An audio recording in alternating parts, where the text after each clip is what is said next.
ሸገር ካፌ ሸገር ካፌ ሸገር ካፌ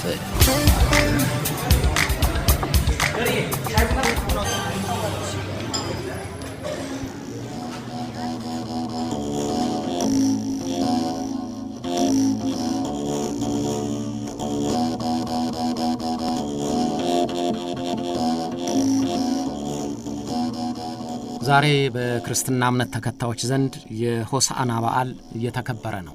የሆሳዕናን በዓል ተከትሎም የሰሞነ ሕማማትና የስቅለት በዓል ከዚያም የትንሣኤ በዓል በተለያዩ ሃይማኖታዊ ስነ ስርዓቶች ይከበራሉ። በዛሬው የሸገር ካፌ ዝግጅታችን የሆሳዕናንና የሰሞነ ሕማማትን ምንነትና ሃይማኖታዊ አከባበራቸውን እንዴትነት እናቀርባለን። ለዛሬው ዝግጅታችን የመረጥነው ቀደም ሲል ከ13 ዓመታት በፊት መሆኑ ነው። ስለ ሆሳዕናና ሰሞነ ሕማማት እንዲነግሩን ከኢትዮጵያ ኦርቶዶክስ ተዋሕዶ ቤተክርስቲያን የሊቃውንት ጉባኤ አባል የነበሩትን ሊቀ ማእምራን ብርሃነ መስቀልንና ነፍሳቸውን ይማርና አሁን በሕይወት የሌሉትን በኢትዮጵያ ኦርቶዶክስ ተዋሕዶ ቤተክርስቲያን የሕዝብ ግንኙነት መምሪያ ምክትል ኃላፊ የነበሩትን አቶ ካህሳይ ገብረ እግዚአብሔርን በሸገር ካፌ ዝግጅታችን አቅርበን ነበር። በዛሬው ዝግጅታችንም በድጋሚ ለማስታወስ የመረጥነው ይህንኑ ነው። ወደ ዝግጅቱ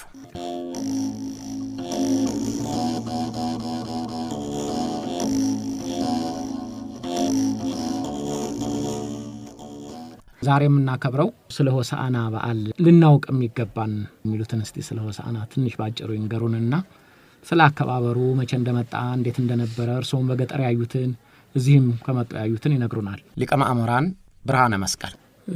ሆሳዕና ማለት ቃሉ ዕብራይስጥ ነው። ወደ ግዛችን ወደ አማርኛችን ስለውጠው ደግሞ መድኃኒት ማለት ነው። መድኃኒት የተባለው ደግሞ ኢየሱስ ክርስቶስ ነው።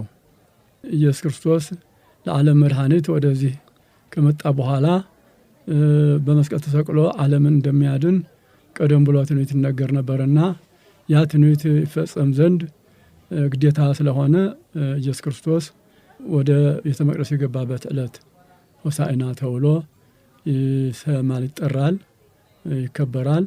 ዳግመኛ ሆሳዕና ማለት ዕለቱ በዓለ ሆሳዕና የተባለ በየዓመቱ እናከብረዋለን። ይህም በዓለ ሆሳዕና ሕዝበ እስራኤል ዘንባባ ይዘው የተቀበሉበት ስለሆነ በሌላ በመልኩ ደግሞ ሆሳዕና ማለት ዘንባባ ማለት ነው።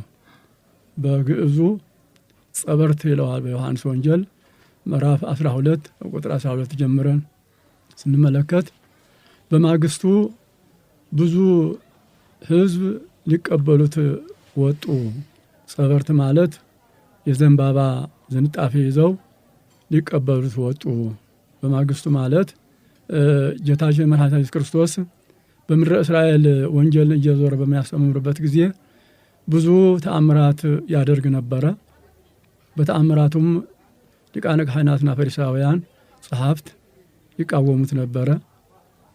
በዚህ መሰረት በመጨረሻ ሊሰቀልበት የተቀረበ አካባቢ ወይ ጊዜያት አልዓዛርን በአራተኛው ቀን ከመቃብር አስነስቶት ነበረ። በዚህ ጊዜ ብዙ ሕዝቦች ተደንቀው በተአምራቱ ሲያምኑ፣ ሌሎች ደግሞ ለሊቃነ ካህናት ለሚቃወሙት ሄደው ዛሬም የባሰ 4 ቀን አልዓዛር የሸተተ የከረፋ ሬሳ እንደገና አስነሳው ብለው ሄደው በነገሯቸው ጊዜ ሊቃነ ካህናት ሕዝቡን ሰበሰቡት። ይህ ሰው ተአምራት እያደረገ በየጊዜው ሕዝቡ እየተከተሉት ነው። እንግዲህ ሀገራችን አገር አይሁድ አልሆነችም። ሕዝቡ ተከተለው። እንግዲህ የምናደርገው ነገር የለም እና ብዙ ሰው ከሚጎዳ አንድ ሰው እሱን አጥፍተን ሕዝቡ ከጉዳት መታደግ አለብን የሚል ድምዳሜ የደረሱ እና ጌታችን ኢየሱስ ክርስቶስ ደግሞ እንኳንስ የራሱ ሞት ቀርቶ የማንኛውም ሰው ሕይወት ወይም ደግሞ ማንኛውም ስራ እሱ ያልወሰነው የእሱ ውሳኔ እስካልደረሰ ድረስ የማይሆን ነውና የሚሞትበት ሰዓት ገና ስላልተቃረበ ከዚያ ትቶ ወደ ኤፍሬም አገር ሄዶ ነበረ ለጊዜው እና ከዛ ተመልሶ በዛ ከሙታን ባስነሳው በአልዓዛር ቤት ግብር አግብቶ ወይ ደግሞ እንግድነት አድሮ እንደነበረ ሕዝቡ ሰሙና በማግስቱ የሰኔን ዝንጣፊ ይዘው ተከተሉት ማለት ተቀበሉት ነው የሚለው። እና ዘንባባ ለምንድን ነው ግን የተመረጠው ይመስሎታል? ለምን ብዙ ቅጠሎች አሉ? ለምንድን ነው ዘንባባ? ማቴዎስ የሚለው ዛን ጊዜ ብዙ ትንቢት ተነግሮ ነበረ። በትንቢቱ ውስጥ ብዙ ነው። ዳዊት ቡሩክ ዘይመጽእ በስመ እግዚአብሔር፣ በእግዚአብሔር ስም የሚመጣ የተባረከ የተመሰገነ ነው ብሎ ተናግሮ ነበረ። እንደገና ደግሞ በመዝሙር 8 ቁጥር 3 ላይ ደግሞ ማዕበረጭ ሕፃናት ራብከ ስብሐተ፣ ሕፃናት ከልጆች አንደበት ምስጋናን አዘጋጀ ብሎ ነበረ። ያ ትንቢት ይፈጸም ዘንድ ነው እንግዲህ ህዝቡ ያንን ይዘው የተከተሉት ወይ ደግሞ የተቀበሉት። ነገር ግን ቅጠሉ ለምሳሌ ቅጠሉ የተለያዩ ቅጠል አሉ። ለምን ዘንባባ ለዚህ ወይራ ቅጠል ለምን አልሆነም? የዛን ጊዜ የነበሩ ብዙ ቅጠሎች ይኖራሉ። እንደው ዘንባባ ምክንያት ይኖረው ወይ ብዬ ነው። ምክንያት አለው። ነገር ግን ብዙ ቅጠሎችም ልብሶቻቸው ብዙዎቹ ልብሶቻቸው እያወለቁ ሲያነጥፉለት፣ ሌሎች ደግሞ በተለያዩ ቅጠሎች እየቆረጡ መንገድ ላይ ያነጥፉ ነበረ። ይሄ ምንድነው? እንኳንስ አንተ የተቀመጥባት አህያ አፈር መንካት የለባትም ብሎ ለክብሩ ነው። ሌሎች ደግሞ ይህን ዘንባባ ይዘው ማመስገናቸው እስከዚያ እስከ ዕለተ ሆሳዕና ድረስ በብቸኝነት ነበረ የሚወጣው። 33 ዓመት ከ3 ወር ሲኖር ከ12 ዓመት ጀምሮ የበዓለ ፋሲካን እየወጣ ማክበር ጀምሮ ነበረ እና በዚያ በተለይ ትምህርት ከጀመረበት ጊዜ ጀምሮ 3 ጊዜ በዓለ ፋሲካን አክብሮ በአራተኛው ነው የተሰቀለው። እስከዚያ እስከሚሰቀልበት ጊዜ ግን በዚያ በ3 ዓመት ሁሉ ብቻውን ነበረ የሚወጣው። አንድ ጊዜ እኳ ደቂቀ ዮሴፍ አብረው እንዲወጡ አብረን እንውጣ ቢሉት ጊዜ እኔ ዛሬ የምወጣበት ጊዜ ገና ነው፣ የእናንተ ጊዜ ግን ደርሰዋል አላቸው። ይህ አላቸው ምንድነው? ሕዝብ አስከትዬ በድል አድራጊነት የሚወጣበት ጊዜ ገና ነው፣ የምሰቀልበት ጊዜ ገና ነው ሲላቸው ነው።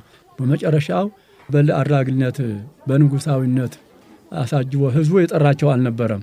ነገር ግን ያ ቀኑ የወሰነው ጊዜ ሲደርስ ሕዝቡ ተሰባስበው ተከተሉትና ያ ዘንባባው ደግሞ የድል አድራጊነት ምልክት ነበረ። ዮዲት ሆሎፈርስ በገደለች ጊዜ ዘንባባ ይዘው አመስግነዋት ነበረ እና በዚያ ምሳሌ ነው ጌታ ደግሞ በመጨረሻው ሞትን ድል አድርጎ ምእመናን የሚያድንበት ጊዜ መቃረቡን ሲያበስሩ ዘንባባ ይዘው ተከተሉት። ይሄ የዘንባባ ነገር በኋላም ሰው ሲሞት እዚህ በእኛ በሀገራችን ሰሌን ነው የሚጠቀለልበት። ተያያዥ ነገር አለው ከዚህ ከሃይማኖታዊ ነገር ጋር? አዎ አሁን ጌታም የገነዙት ገነዝጎ በሰንዱናት ይላል፣ በድር በፍታ ነው ይላል። በአንድ በኩል ደግሞ ሰንዱናት ማለት ሰሌን ማለት ነው። በሰሌን እንደተገነዘ ነው እንትን የሚሉ። ዋናው ግን በነጭ ሐር ገነዙት ነው የሚለው እና ይሄ ግን አሁን ዋናው በዚሁ በሆሳዕና ይዘው የተቀበሉት የድል አድራጊነት ሰዎች ደግሞ ከሞት ወደ ሕይወት የሚሸጋገሩበት ጊዜ ስለሆነ ሰው በዚህ ዓለም ሞተ ሲባል ወደ ዘላለም ሕይወት ተሻገረ እንጂ ሞተ አይባልም፣ አረፈ ነው የሚባለው። እና ያ የድል አድራጊነት ማለት ከሞት ወደ ሕይወት የሚሸጋገርበት ለመመኘት ሲባል በዚያ እንዲገነሱ ተደርገዋል። አህያ ነው የተመረጠችው። ምናልባት የዚያን ጊዜ ፈረስ ሳይኖር አይቀርም፣ በቅሎ ሳይኖር አይቀርም። ምክንያቱ ምንድን ነው? ጥሩ ነው። በዚያ በእስራኤል ልማድ በዚያ ወቅት ፈረስ ሰረገላ የሚመረጠው ዛን ጊዜ የሚዘጋጀው ለጦርነት ነበረ። ኋላ ግን አጠፍ ሰረገላ ኤፍሬም አፍራሰም ይሁዳ እንዳለ ነብዩ በሱ በዘመኑ በኢየሱስ ክርስቶስ በመጣበት ጊዜ ከኤፍሬም ፈረሶችን ከይሁዳም ሰረገላዎችን አጠፋለሁ ወይ ከጉን ሰላም በመዋዕሊሁ በዘመኑ ሰላም ይሆናል እንዳለ ሁሉ አህያ የሰላም ምልክት ነበረች። ለሰላም ሲሄዱ በአህያ ተቀምጠው ነበረ የሚሄዱ። አህያ የዋህ ስለሆነች ሳይሆን በፈረስ እንግዲህ አሳዶ ጠላትም ለማጥቃት ከጠላት ደግሞ ለማምለጥ ፈረስ ሰረገላ ይመራጣል በጦርነት ጊዜ። በሰላም ጊዜ ግን አህያ ተቀምጠው ነበረ የሚሄዱና እሱም ጊዜው የሰላም ጊዜ እንደሆነ ለማጠየቅ በአህያ ተቀምጦ ሊሄድ ችለዋል። ዳዊትም ወይ ከውን ሰላም በመዋዕሊሁ በዘመኑ ሰላም ይሆናል ብሎ ነበርና ይህም ይታወቅ ዘንድ ጌታ ኢየሱስ ክርስቶስ በተወለደ ጊዜ የፋርስ ባቢሎን ነገስታት ወይ ደግሞ ሰብአ ሰገል ከዛ በፊት የነበሩ አባቶቻቸው ወደ እስራኤል የሚወጡ ለጦርነት እስራኤል ለማጥፋት እስራኤል ለማማረክ ነበረ። ጌታ በተወለደ ጊዜ ግን ያ አባቶቻቸው የማረኩት ደግሞ በእጅ መንሻ የወሰዱትን ወርቁና ብሩ፣ ዕጣኑ፣ አጠቃላይ የእስራኤል ሀብት በሙሉ የአባቶች ገንዘብ ላንተ ይገባል ብሎ በሰላም ይዘውለት መጡ በልደቱ ጊዜ። እንደገና በሚሞትበት ጊዜ ወተኳነኑ ጴጥሮስ ወሄሮድስ ጌታ በሚሰቀልበት ጊዜ ሄሮድስ ጌታን ከብዙ ጊዜ ሊያየው ይፈልግ ነበርና ጲላጦስ ወደ ሄሮድስ በላከለት ጊዜ ዛን ጊዜ ደስ አለው እና ወተኳነኑ ሄሮድስ ወጲላጦስ ዛን ጊዜ በጌታ ሞት ሄሮድስና ጲላጦስ እንደገና ሰላም ፈጠሩ፣ ሰላም ሆኑ ይላል እና የሰላም አምላክ መሆኑን ለማስረዳት በአህያ ተቀምጦ መጣ። እዚህ ኢትዮጵያም ይህን ክርስትና ከተቀበለች በኋላ ብዙ ጊዜ በዚሁ ይህንኑ በዓል ታከብራለች። የቤተ ክርስቲያን እንዴት ነው የምታከብረው? እርሶስ በልጅነት ጊዜ ውስጥ ምን አይተዋል በዚህ በሆሳዕና በዓል አከባበር ላይ? ሆሳዕና በመላ ኢትዮጵያ በተለያየ መልኩ ይከበራል። በይበልጥ በቤተ ክርስቲያናችን እምረው አኒቆዲሞስ ካለፈው ረቡዕ አንስቶ እስከ እሁድ ድረስ 5 ቀናት በሆሳዕና በዓልነት ነው የሚታሰቡ። የጌታችን የመድኃኒታችን ኢየሱስ ክርስቶስ 9 አበይት በዓላት 9 ንዑሳን በዓላት አሉ። 9 አበይት በዓላት ማለት ከተባሉት ደግሞ አንዱ በዓለ ሆሳዕና ነው። ይህ ሆሳዕና ደግሞ ሲከበር ከአለፈው ረቡዕ አንስቶ እስከ እሁድ ድረስ በዚህ በሆሳዕና በዓልነት ነው የሚታወቀው እና አሁን ቤተክርስቲያናችን በዚህ በአብይ ጾም በአንዳንዱ አድባራት ጾመ ድጓ ይቆማል። ቅዳሜ ዋዜማ ይቆማል፣ የሆሳዕና ዋዜማ። ከዚህ አንስቶ ሌሊቱ ሁሉ በማህሌት ይቆማል። ማህሌቱ ሰፊ ነው። ከዚያ በኋላ እንደገና ጠዋት ዑደቱ ሲታወድ አሁንም ያዘንበባ ተይዞ ነው የሚታወደው። ከዛ በኋላ ደግሞ ቤተክርስቲያን ለልጆቿ የትም ወርዳ ወጥታ አምታ ዘንበባውን ፈልጋ አምታ ገዝታም ይሁን ለምእመናኗ ለተከታዮቿ ታድላለች። ይህ ያ ጥንታዊ በዓል እንዳይረሳ ያ የሰላም በዓል የአምላክ በዓል ሁልጊዜ እየታሰበ እንዲኖር በማሰብ ራሷ አውቃ ለምእመናን ታሳውቃለች ማለት ነው። ሆሳዕና እስከ ተሰዓት ድረስ ነው። ለምሳሌ ሰው ሲሞት አይፈታም ለው ምክንያቱስ ምንድን ነው? አዎ ገደው ያው ከቅዳሴ ውጭ በኋላ ከ3 ሰዓት በኋላ ነው እንግዲህ ሰው ማይፈታም። ክርስትና ማንም አጠቃላይ የክርስትና መስቀል መሳለም፣ መጽሐፍ መሳለም፣ መሳሳም ይሄ ሁሉ እስከ ክርስቶስ ተንሥአ እሙታን እስከሚባል ድረስ ይከለክላል። ለምንድን ነው? ከዚህ ከሆሳዕና አንስቶ አሁን ካለፈው ረቡዕ አንስቶ እስከ ሆሳዕና ድረስ የሆሳዕና በዓል ነው እያለሁኝ። እንደገና ደግሞ ሁለተኛው በዓል የጌታ በዓል ደግሞ ከ9 በዓላት አበይት በዓላት አንዱ በዓለ ስቅለት ነው። እሱ ደግሞ ከሰኞ ጀምሮ 5 በዓላት እንደገና ደግሞ በዓለ ስቅለት ወይ ደግሞ ሰሙነ ሕማማት ተብሎ አንድ በዓል ተብሎ ይመደባል እና በዚህ ጊዜ የጌታ በዓል ነው። በአንደኛ ደረጃ በዚህ በሰሙነ ሕማማት ይህ ሁሉ ነገር መከልከሉ 5500 ዘመነ ፍዳ ዘመነ ኩነኔ ያ የፍዳ ዘመን መከራ ዘመን 5500 ዘመን ነበረ። በዛች በ500 ዘመን ለውጥ እቺ 5 ቀናት የዛች መታሰቢያ ሆና የምትታሰብ ናት ሰሙነ ሕማማት። በሁለተኛ ደረጃ እንደገና ጌታችን መድኃኒታችን ኢየሱስ ክርስቶስ በዚህ በሰሙነ ሕማማት ብዙ መከራ ተቀብሏል። ከሰኞ ጀምሮ አሁን እንዳየነው በሆሳዕና ታጅቦ በገባት ጊዜ አልዓዛርን ከማስነሳቱ ብዙ ሙታን ድውዮቹን ከመፈወስ ከማንሳቱም ባሻገር በይበልጥ አልዓዛርን በማስነሳቱ በጣም አይሁድ ተናደዋል። በይበልጥ ደግሞ በዚህ በዕለተ ሆሳዕና ህዝቦቹ እለህ ይመርሁ ወእለህ ይተሉ በፊት የሚሄዱቱ ከኋላ የሚከተሉትም ሆሳዕና በአርያም እያሉ ሲያመሰግኑ፣ ሕፃናት ደግሞ ከእናቶቻቸው ከወላጆቻቸው እቅፍ እየወረዱ እንደዚሁ እየዘለሉ እየፈነጩ ሆሳዕና በአርያም እያሉ ሲያመሰግኑ ይሐወዞሙ ይላል። ሊቃነ ካህናት ጸሐፍት ፈሪሳውያን የበለጠ በጣም ተናደዱ እና በዚህ ጊዜ የምሉት አትሰማም ወይ? ለምን ዝም አታሰኛቸውም አሉት። መስማት ሰማለሁ፣ ነገር ግን ማፈደጭ ከሕፃናት ከልጆች አንደበት ምስጋና አዘጋጀህ ያለውን ትንቢት አላወቃቸውም ወይ? አላነበባቸውም ወይ? ይሄም ይገባኛል ብዬ ነው ካለ በኋላ እነዚህ ሕፃናቱ ዝም ቢሉ ደንጋዮቹ እንደገና ያመሰግናሉ ይናገራሉ አላቸው። በዚህ ጊዜ አምላክ ቃል ነውና ሕፃናቱ ከወላጆቻቸው ምስጋና ተቀብለው እንዳመሰግን ሁሉ አሁን ደግሞ ደንጋዮቹ ደግሞ በመጽሐፍ ቅዱስ ባይጻፍም በተአምር ተጽፎ እንደምናገኘው ሆሳዕና በአርያም እያሉ የሰዎች ምስጋና እንደገና ደንጋዮቹ እንደገና አስተጋቡ፣ አመሰገኑ ማለት ነው። በመጽሐፍቱ ላይ አሁን ለማቀደም ያሉት ከዚህ ከዛሬ ከእሁድ የተወሰነ 3 ሰዓት ከቅዳሴ ከወጡ በኋላ ነው ያሉት። በኋላ መሳሰም፣ መስቀል መሳም፣ ክርስትና ማንሳት፣ የሞተ ሰው ፍታት ማድረግ ይከለከላል። ይሄ የተከለከለበት እሁድ ለምሳሌ ሙሉ ቀን ሆሳዕና ነው ብለን ነገር ግን ከ3 ሰዓት ከ4 ሰዓት በኋላ እንዲህ አይነት ነገር አይደረግም የተባለበት ምክንያት ምንድነው ለማለት ነው? አሁን ምንገባ ወደ ሕማማት ነው እና ያን ጊዜ አሁን ጸሎተ ሰርሖ ማለት ጸሎተ ፍትሐት ተደርጎ ተሰናብቶ ህዝቡ ተሰናብተዋል። ከዛ በኋላ ግን ሕማማት እንዲያውም ከእሁድ ማለት ከቅዳሜ ጀምሮ ነው ግብረ ሕማማቱ ጀምረው። ስለዚህ ወደዚያ ስለሆነ የሚያመራው ከዚያ ከዋዜማው አንስቶ ወደ ሕማማቱ ስለሚቆጠር ከቅዳሴው በኋላ ሁሉ ቅዳሴ ሁለተኛ እንግዲህ ከዛ በኋላ ቅዳሴ የለም እና ስለዚህ የሚቆጠረው ወደዛ ወደ ሕማማት ወደ ሰኞ ነው የሚቆጠረው። ስለሆነ እስከ እሁድ ድረስ ያው እንደ አንድ ቀን ነው የሚቆጠረውና ስለዚህ ያ ሕማማት መታሰቢያ ማለት የዘመነ ኦሪቱ መታሰቢያ ስለሆነች በዚህ ውስጥ ፍትሐት የለም፣ ክርስትና የለም። ሰላምታ ደግሞ አንደኛ በዘመነ መከራ በዘመነ ፍዳ ሰላም አልነበረም። ሁለተኛ ደግሞ ጌታ ኢየሱስ ክርስቶስን ይሁዳ ጌታ ኢየሱስ በማስያዙ ሰላም ብሎ በስላስያዘው በዚህ የተነሳ መስቀሉ መጽሐፉ የተከለከለ ለዚህ ነው ለማለት ነው።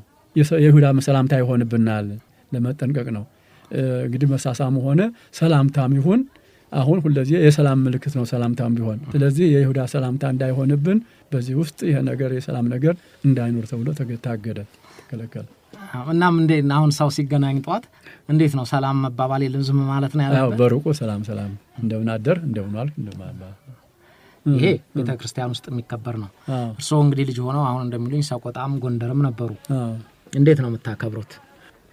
ሲከበር ያዩት እንደው በልጅነቱም ጊዜ ይሁን እርስዎም ከደረሱ ትልቅ ከሆኑ በኋላ ያው በህዝቡ ዘንድ ምኑ ብዙ ለውጥ ማስታወሰው ነገር የለም። ምክንያቱም ያው በቤተክርስቲያን ሄዶ ያው የበዓል ተካፋይ ይሆናል። ከዛ በኋላ ዘንባባውን ተካፍሎ ተይዞ ይሄዳል። ግማሹ በእጁ ግማሹ በራሱ ላይ ያስራል። ያ ነገር ግን አሁን ሕማማት እስከሚያልቅ ድረስ ያ ከእጁ ወይ ደግሞ ከራሱ አያወልቀውም።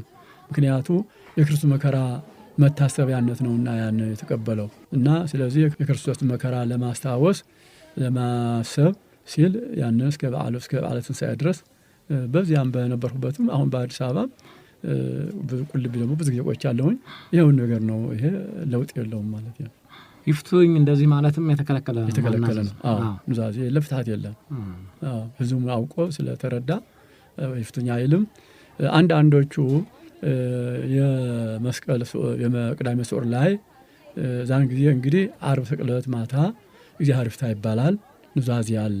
ነገር ግን ሐሙስም ይባላል። ሐሙስ የለም፣ ሐሙስ ቅዳሴ ነው እንጂ ዓርብ ከንስየቦ ከተባለ በኋላ ያው በዓሉ ካበቃ በመጨረሻ ንስየቦ ተብሎ ይዛወራል። ከዛ በኋላ ኑዛዜ ይደረጋል።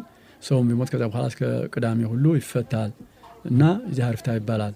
ነገር ግን መስቀል መጽሐፍ መሳሳም ግን አሁን እስከ እሁድ መንፈቀ ሌሊት ድረስ ክርስቶስ እስከሚባል ድረስ የተጠበቀ ነው። ምክንያቱም ነፍስና ስጋ አንድ ሆኖ የክርስቶስ ነፍሱ ሲኦል ወርዳ ነፍሳትን እያወጣች ነው። ስጋው ግን በመቃብር ነው ያለው።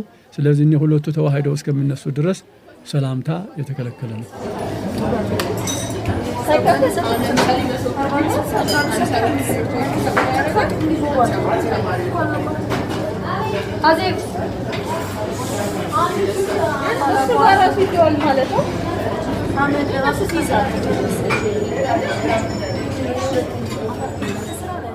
ተካሳይ እስቲ ወደ አንተ መለስ። አንተ ደግሞ እንግዲህ ካያችሁ በአከባበሩ ላይ እንዴት ይከበራል? በአንዳንድ አካባቢ ለየት ያለ አከባበር ያላቸው አሉ። እዚህም አዲስ አበባ እንኳን ከእንጦጦ ለየት ይላል ይባላል ከሌሎቹ የእንጦጦ ማርያም ቤተክርስቲያን የሌላም ይኖራልና በዚህ ላይ የምታውቃቸው የሰበሰብካቸው ነገሮች ካሉ?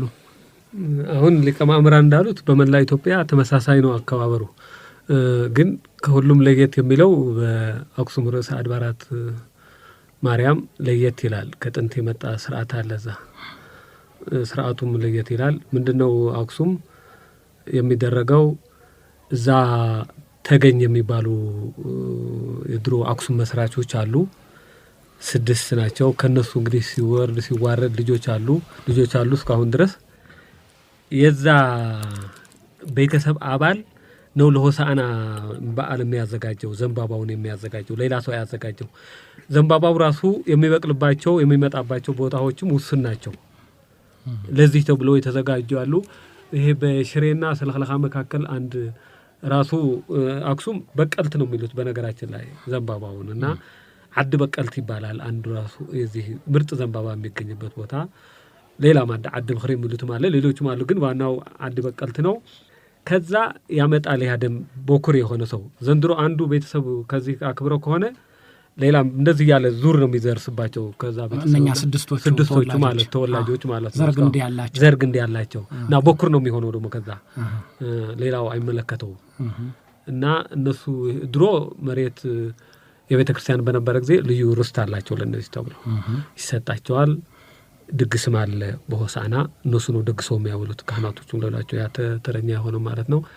ከዛ ያመጣል ያ ዘንባባ እነዛ ሰዎች ለዚህ ተብሎ በእንክብካቤ ነው የሚያዘው። ማንም ሰው አይቆርጠውም፣ ሌላ ጊዜ አይነካም፣ አገሩ ይጠብቀዋል። ምክንያቱም እንደ ለመቤታችንም ለቤተ ክርስቲያኑም እንደ አንዱ አስተዋጽኦ ማድረጊያ ነው። በአክሱም ዙሪያ የተለያዩ አሉ። ግንድ ብቻ ለዚህ ለሙጋድ የምንለው ለቤተልሔም የሚያገለግል እንጭ የሚያመጣ ብቻ አለ። ማር ብቻ የሚያመጣ አለ። ለመባ የሚያመጣ አለ። ወታደር ሆኖ የሚያገለግላል። የተመደቡ ቦታዎች አሉና እንደዚህ የሥራ ድርሻ ያላቸው አክሱም ዙሪያና ይሄም በቀልትም የሚያዘጋጁ ቦታዎች አሉ። ከዛ ይመጣል ከቤቱ ስነ ስርዓቱ ከዛ ሰውዬ ቤት ነው የሚጀምረው። አክሱም በሁለት ጥቅል ይታሰራል። ራሱ የሆነ ልዩ ጨርቅ አለ ቤተክርስቲያን ውስጥ የሚቀመጥ በዛ ይጠቃላል። ሁለት ሰዎች ነው የሚሸከሙት። ከዛ ህፃናቱ ይሰበስባሉ። ይሄ ኪሮስ ሚሮስ እያሉ የሚያጅቡ ማለት ነው።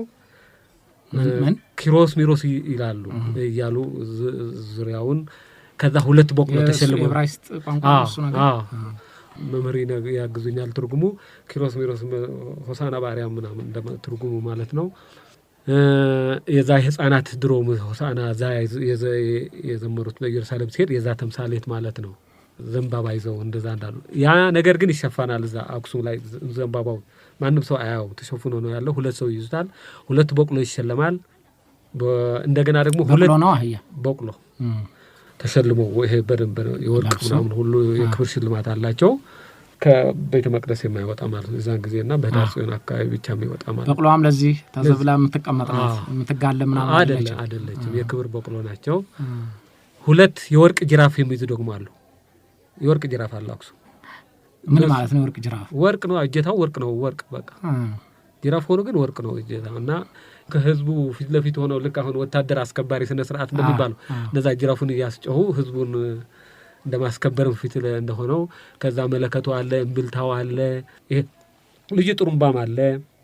እዛ መንትሩ ብሕዛ የሚሉት አለ። ብሕዛ ይሄ ሃርሞኒካ ይሄ ፍሬው ኃይሉ እንደሚጫወተው አይነት ሆኖ የጥንት አለ አክሱም እንደሱ የዛ አይነት የጥንት ነው። መቼ እንደመጣ መቼ እንደሰራ አይታወቅም። እሱ የሚይዘው አሉ። ያ የሚችሉት የተወሰነ ነው፣ ሁሉም አይችለውም ይሄኛው። እነዛም ሁሉ ያን ሁሉ እየሰማ እየታጀበ ማለት ነው በክብር ታጅቦ ዳዕሮ ኢላ ምንላል ይሄ እንትን የሚከበርበት ያሬድ ዋርካ ማለት ነው። በዛ በኩል አድርጎ በስነ ስርዓት ታጅቦ ይመጣል ወደ ቤተ ክርስቲያን።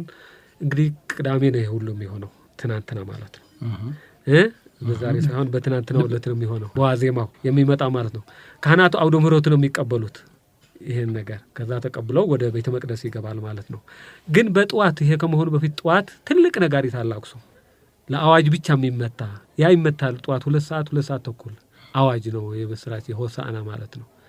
ያ ይሰማል። ከዛ በኋላ ነው ወደ ዋዜማ ካህናቱ ከዋዜማ በፊት ማለት ነው ያ ትልቁ ነጋሪት ይመታል። ከዛ በኋላ በቅዳሜ ከሰዓት በኋላ ተቀብለው ያው ካህናቱ ወደ ቤተ መቅደስ ይገባል። እዛው ይጸለይበታል። እሑድ ዛሬ ጠዋት ከቅዳሴ በኋላ አውደ ምሕረት ይወጣል ማለት ነው። እንደገና እንትኑ ዘንባባው ማለት ነው ከተሸፈነበት እንዳለ ይወጣል ማለት ተሸፍኖ ነው ተገልጦ ነው ተሸፍኖ ነው። ከዛ ለህዝብ ሲታደል ነው የሚገለጠው። ያው ተቀድሶበታል እዛ ቤተ ክርስቲያን። ከዛ 24 ካህናት የካህናተ ሰማይ ተምሳሌት ማለት ነው። 24 ካህናት ለብቻቸው አንድ አይነት ልብስ ይለብሳሉ። ሌሎቹ ካህናትም አሉ የሚያጅቧቸው፣ ግን እነሱ ልዩ እነሱ ስነ ስርዓቱን የሚመሩት እነሱ ናቸው። እነዛ ያው ቅድም እንዳሉት የመንፈሳዊ ስነ ስርዓቱን ያደርሳሉ። ሁሉም ነገር ይከወናል። ከዛ በኋላ ነው ይሄ ያው የሚታደለው ማለት ነው። በቅሎዋስ ከዛ ከዋዜማው በኋላ አገልግሎት የላትም። ያንን ብቻ አጅበው ለመምጣት ነው። ከዛ በኋላ እንጂ ሁርለት ዛሬ ለሆሳዕና ምንም የለም። ሆሳዕና ያው አንድ ጊዜ አንድ በዛ መልክ ታጅቦ ቤተክርስቲያን ቤተ መቅደስ ገብተዋል አይደለም። ከዛ በኋላ እነዛ ሁሉ የነበሩት አጃቢዎቹ በሆሳዕና ላይ ያሉ ካህናት ብቻ ናቸው ያሉ። ሌሎች አካባቢ ግን ራሱ እሁድ ነው እዛ አይደለም፣ እዛ አክሱም ነው። ይሄ መዞሩም አክሱም ሁለት አይነት ታሪክ አለ። አክሱም ይሄ ድሮ ሁሉም በቤተ መቅደሳት ዙሪያ ነበር። በአጼ ፋሲል ጊዜ የተጀመረ ነው የሚሉት አባቶች። ይሄ ነገር አጼ ፋሲል ነው አሁን ያለው ጥንቱ ቤተክርስቲያን አጼ ፋሲል ነው ያሰሩት እና በነገራችን ላይ አሁን የሚከበረውም እዛው ነው። ጥንቱ ቤተክርስቲያን ነው፣ ዘመናዊ ቤተክርስቲያን ሁለቱም ነው። ግን ይሄ ውጭ ስነ ስርዓት አሁን የነገርኩ ያለው ውጭ ስነ ስርዓት ይሄ አሁንም ከቤቱ የሚወጣው ያው ተረኛ ነው የሚያመጣው። አሁንም ቢሆን ግን ድሮ ይሄ መንገድ ላይ ያለው አጀብ አልነበረም። ቀጥታ ከዛ ወደ ቤተክርስቲያን ይመጣል። ሌላው ስነ ስርዓት እዛው ቤተ መቅደስ ውስጥ ያልቃል፣ አውደ ምሕረት ላይ ያልቃል ማለት ነው። ይሄ ምንድነው የሚባለው? በታሪክ ወላጆች እንደሚሉት አጼ ፋሲል ቤተክርስቲያን ያሰሩትን ቤተክርስቲያን ለመመረቅ ሲመጡ ለሆሳዕና ነው የመጡት። ሲመጡ እንዳጋጣሚ ነገስታት በድሮ ጊዜ በነገራችን ላይ ከነ ትጥቃቸው ከነ ዘውዳቸው ከነ ሰራዊታቸው አክሱም አይገቡም። 4 አቅጣጫ አለ አክሱም መግቢያ። በዚህ በአድዋ ስትመጣ ብሽላም አለ፣ በዚህ በሰሜን ማይከራ አለ ያሬድ እንትን ተገለጸለት። በሌላ በኩል ደግሞ እንደገና ሌላ ቦታ አለ አረቀይት የሚባል አለ፣ በምሳር ጋማ የሚባል አለ። ምሳር ጋማ ማለት አሁን ከአጼ ፋሲለደስ ጊዜ ጀምሮ ነው። እዛ ሆነው ዘውዳቸውን አውልቀው ይሄ ጋማ የሚታሰራለ በወርቅ ምናምን ጨርቅ እሱን ያስራሉ። ዘውድ ተጭኖ አይገባም። ለመቤታችን ክብር ሲባል ዘውድ ጫማም አይገባም። በባዶ እግራቸው ነው የሚገቡት። ከዛ 5 ኪሎ ሜትር ምናምን ከአራቱ አቅጣጫ ወታደርም አይገባም በዛን ጊዜና እዛ ሆነው ያን ሁሉ ስነ ስርዓት ሲያደርጉ እንዳጋጣሚ ለእንትኑ ሳይደርሱ ቀሩ። ለስነ ስርዓቱ ዘግይተው ያው የሆሳዕናው ስነ ስርዓት በቤተክርስቲያን የሚደረገው አብቅቶ ንጉሱ ሲደርሱ እንዴ እኔ እኮ አንዱ አመጣጤም ዛሬ ያደረኩበት ምክንያት የመረቃቱ ይሄ ልዩ የሆሳዕና አከባበር አክሱም ጽዮን ለማየት ብዬ ነው ሲሏቸው ካህናት እንግዲህ ንጉስ ለሱ ስንል ብለው ያው ቅዳሴ የለም ምናምን ያልቁታል። ያን ስነ ስርዓቱ አሁን የሚደረገውን እንደገና ዳዕሮ ኢላ ሂዶ ዘዋርካ ላይ ካኩሮ ከዛ አጅበው ንጉሱም አምጥቶ እስከ ቤተክርስቲያን ማለት ነው። በዛ ተጀመረ ይላሉ ወላጆች። ይሄ የውጭው አከባበር ማለት በአጼ ፋሲለደስ ጊዜ ተጀመረ ይባላል። የአክሱሙን አከባበር መርሴ ሀዘን ወልደ ቂርቆስ መጽሐፋቸው ላይ የካየሁትና ከሰማሁት የሚለው ላይ በጣም በዝርዝር ጽፈውታል እና እንደውም በአንድ ወቅት ከዚያ አሰልጣኝ መጥቶ እዚህ ለእንጦጦ ማርያም እንዲያሰለጥንና እሳቸው ሕፃን ሆነው ያንን እንደተሳተፉበት ተናግረዋል። ይሄ እንትን ማርያምም እንደዛ አጼ ምኒልክ እንደዛ አድርገዋል። የዛ ስርዓት የሚያሰለጥኑ ሊቃውንት ሁሉ አምጥተው አዲስ ዓለም ማለት እንጦጦ ማርያም መጀመሪያም እዚህ ስለነበሩ ከዛ በኋላ አዲስ ዓለም የዛ ስነ ስርዓት እንዲሆን ተብሎ ማለት ነው። ብላታ እንደሚሉት በየምዕራፉ እየቆሙ 14 ምዕራፍ አለ። ይሄ ጌታ ከየት ነው የጀመረው? መምህር ወደ ኢየሩሳሌም ሲመጣ ከቤተ ባጀ ከዛ ጀምሮ ያለው እስከ ኢየሩሳሌም 14 ምዕራፍ ነው ይባላል። እና የዛ ተምሳሌት 14 እንዲያውም ካህናቱ ቅድም እንዳልኩ እነዚህ 4 ካህናት አውደ ምሕረት የተጸኖ ሲሉ ሲያሾሹ ማለት ነው 14 እርምጃ ይሄዳሉ። የዛች ምሳሌ እርምጃ ሲንቀሳቀሱ ማለት ነው 14 እርምጃ ያለው የዛው ተምሳሌት ማለት ነው። እንግዲህ እኔ በልጅነት ጊዜ ያየሁት ነው። ብዙ እንደዛ አይነት ለየት ያለ አክሱም አለ እንትኑ ስነ ስርዓቱ ማውቀው። በተረፈ ሌላው ገጠር ብትሄድ ትግራይም ቢሆን ልክ አዲስ አበባ እንዳለው ነው። በቤተክርስቲያን ያ ስነ ስርዓቱ ቤተክርስቲያን ይደረጋል። እዛው ቤተክርስቲያን ለሚገኙት ምእመናን ያው እንትኑ ዘንባባው ይታደላል። አባታችን እዚህ አከባበሩ ላይ የሚጨምሩልን አሉን? አዎ አሁን እሳቸው እንዳሉት በቤተ ክርስቲያን ስለ ዑደት አንዳንዶቹ አብያተ ክርስቲያናት እንደው አብዛኛው ማለት ይቻላል ከቅዳሴ በፊት ነው ዑደቱን የሚያደርጉት። ያው በአራቱ ማዕዘን የተሰበከ ወንጌል እየተነበበ ይሰበካል። በአንዳንዶቹ ግን አሁን እሳቸው እንዳሉ አጼ ፋሲል በአንድ ጋም እንደተከበረ ሁሉ አሁን ደግሞ ለህዝቡ ነውና በዓሉ የሚከበረው ህዝቡ ከመጣ በኋላ ከቅዳሴ በኋላ ዑደቱን ከቅዳሴ በኋላ ያደርጋሉ። እና አንዳንዶቹ ያውም ዛሬ ወጣቱ በተለይ ተማሪዎች እንደዚህ አንድ ጊዜ ጌታችን ኢየሱስ ክርስቶስ በአህያ ተቀምጦ ወደ ቤተ መቅደስ እንደገባ ሁሉ በዚያ አንድ ሰው በሱ አምሳያ ሰጅሞ በአህያ ላይ አስቀምጠው ዑደቱ አብሮ እንዲታወድ እያደረጉ ነው። እና ለውጥ አንዳንዶቹ ለትንሽ ለውጥ ያሳያሉ ማለት ነው። ማህሌቱ ላይ ቅኔ ጣና ሞገር አለው እንዴ? አለው። ማህሌቱማ ከመጀመሪያ ጀምሮ ያው ስቡህ ተውሎ ሌሊቱ ይታደራል። ከዚያ በኋላ እንደገና መዝሙር ይቆማል። ከዚያ በኋላ ቅዳሴ ይቀደስና ዕጣነ ሞገር አለ እስከ መጨረሻው አገልግሎት ምን ጊዜ ተሟላ ነው። ከዚህ በኋላ እንግዲህ ሰኞ ዕለት ነው የሚጀምረው። ሰኞ ዕለት ደግሞ እንግዲህ እምነቱን ቅድም እንደገለጹልን እንደጀመሩልን አከባበሩ ይቀጥላል። ግን በህዝቡም ዘንድ ደግሞ በምእመናኑም ዘንድ ማንኛውም ስራ መስራት ክልክል ነው። ስራ ቀን ተብሎ እንደሚሆነው የሚፈቀድ አይደለም። ምንድን ነው ምክንያቱ? እሱ እንደውም በዛ ጊዜ የተሰራውን ስራ እንደ ትልቅ ጥፋት አይነት ቆጥሮ በኋላም ለስቅለት ዕለት በሚደረገው ጥብጠባ ላይ ይናገረዋል ብዙ ሰው። ይሄ እንግዲህ በፊት ለመግለጽ እንደሞከሩት ሁሉ ይሄ ሰሙነ ሕማማት ጌታ ኢየሱስ ክርስቶስ መከራ የምናስብበት ጊዜ ነው። ጌታ ኢየሱስ ክርስቶስ እንግዲህ የመጨረሻ ጊዜ ለመሰቀል ሲመጣ ህዝብ አይሁድ በጣም በህዝብ ታጅቦ በመምጣቱ በጣም ተበሳጩ። በዚህ ጊዜ አሁን እንዳልነው ሁሉ ምስጋናውን እንዲያውቁም ሁሉ እንዲያዛቸው ጠይቀው ነበረ። ከዛ በኋላ ግን ወደ ጥላቻው ነው የተሸጋ። አሁን መጨረሻው የሚያስይዛቸውን ሰው ምስጢረኛ ሰው ሲፈልጉ ይሁዳ ተገኘ። ከዛ በኋላ እርግጥ ይሁዳ ከማግኘታቸው በፊት ሰኞ ጀምረው እስከ ሮብ ድረስ ሲመክሩ ነው የሰነበቱ። በጌታ ላይ እንዴት አድርገው እንደሚገሉ እንዴት እንደሚይዙት ሲመክሩ ሰኞ ተማከሩ፣ አልተሳካላቸውም። ግማሹ ይያዝ፣ ግማሹ ይሙት፣ ግማሹ አይሙት። ማክሰኞም እንደዚሁ ሳይሳካላቸው ቀረ። ሮብ ይሙት በሚለው ሁሉ ደመደሙ።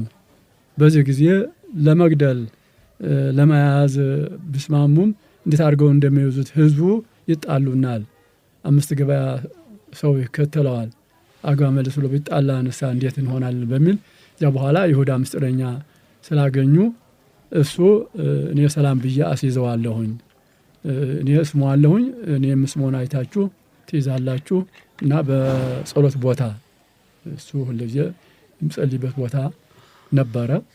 ለሱ ጸሎት አስፈልጎ ሳይሆን ለእኛ ጸሎት ለማስተማር ሁልጊዜ ወደ ደብረ ዘይት ወደ ጌቴሴማኒ እየሄደ ይጸልይ ነበርና የሚጸልይበት ጊዜና ቦታ ስለሚያውቅ በዚያ ቦታ ብቻውን እናገኘዋለን። ጨለማ ነው ግን ነገር እኔ ያውቀዋለሁ በድምፁ እኔ ሰላም እለዋለሁ እናንተ ትይዛላችሁ ብሎ ይሄ ምልክት የሰላም የማስያዣ ምልክት አድርጎ የሰላም መሳሪያ የሆነውን የጥላቻ የመግደያ ምልክት ወይ ደግሞ መሳሪያ አድርጎት ሄደ። ስለዚህ ከዚያን ጊዜ ተይዞ ሐሙሱ ማታ ተያዘ። ዓርብ ሙሉ ሲቀጠቀጥ ውሎ ያው ተሰቅሎ ስለኛ ቤዛ ለሞት ተላልፎ ስለሞተ እኛም ይህን መከራውን እያስታወስን ይህን እነዚህ 5 ቀናት በመከራ የምናስብበት ስቃይ በልቅሶ የምናሳልፍበት እንጂ ሊቁ እንዳለው ወይ ደሉ መስለ እግዚኦሙ ከፈጣሪያቸው ፍጡራን ሁሉ ከፈጣሪያቸው ጋር ሊታመሙ ይገባቸዋል ይላል እና በመከራ በልቅሶ እስከ እየተናገሩ ቃል በፍስሐ ሌላ ቀርቶ ደስ ፈገግ ብሎት እንኳን መናገር እንደሌለበት ክርስቲያን የሆነ ሁሉ በዚህ ሰሞን መደሰት ማለት የይሁዳ ወገን መሆን ማለት ነው። ስለዚህ በሐዘን የምናሳልፍበት ጊዜ እንጂ በደስታ የምናሳልፍበት ጊዜ ሳይሆን በስግደት በለቅሶ የምናሳልፍበት ጊዜ ስለሆነ የስግደት ጊዜ ነውና ሌላ ስራ ቀርቶ እንዳው ምግብ የተለያዩ ምግብ እንኳን ከመመገብ በጨው እና በውሃ ብቻ እንጀራ እየተመገብን ከላመ ሁሉ ምግብ እንድንከለከል በአልጋ ላይ እንዳንተኛ ነው መጽሐፉ የሚያዘው። እና ዓርብ ስቅለት ግን እነዚህ አይነት መጽሐፉ ሲሉኝ እንደው የቤተ ክርስቲያኗ መመሪያ የምትመራበት ነው ወይስ እንደው ራሱ ግብረ ሐማት ያለ ከብሉያት ከሐዲሳት ከሊቃውንት የተሰበሰበ ትልቅ መጽሐፍ አለ ግብረ ሐማት ይባላል። በዚያ ነው ውስጥ ነው ይሄ ሁሉ የሚያዘው። እና ዓርብ ስቅለት እንዲያው በዚህ ሰሙነ ሕማማት እንዲህ አደረጉ እንዲፈጠርሁ ስግደት ይሰጠ የሚለው ሁሉ ያው በልማድ መጣ እንጂ መጽሐፉ ክልክል ነው አያዝም። ይሄ የንስሐ ጾም ከትንሣኤ በኋላ አይደለም በሰሙነ ሕማማት ቀርቶ በሌላ ጊዜ ያደረግነው ሁሉ በዛ ሄደን መናገር እንጂ በሕማማትማ ትልቅ ጥፋት ነው። ስለዚህ በዚህ የተፈጸመ እንትን በአንድ ቀን በአንድ ሰዓት በዓርብ ላይ እናቃላለን ብሎ የሚደረገው ነገር መጽሐፉ አያዝም። እና ይሄ ግን የሚሰገረው በዕለተ ዓርብ እስከ ዕለተ ዓርብ ሕማማት የሚሰገረው ግን ያ የጌታችን ኢየሱስ ክርስቶስ መከራ እያስታወስን ለእኛ ስል በዛ በጌቴሴማኒ ሄዶ ወዙ እስከሚጠፈጠፍ ወርዶ መሬቱ ጭቃ እስከሚያደርገው ድረስ ይሰግድ ነበረ።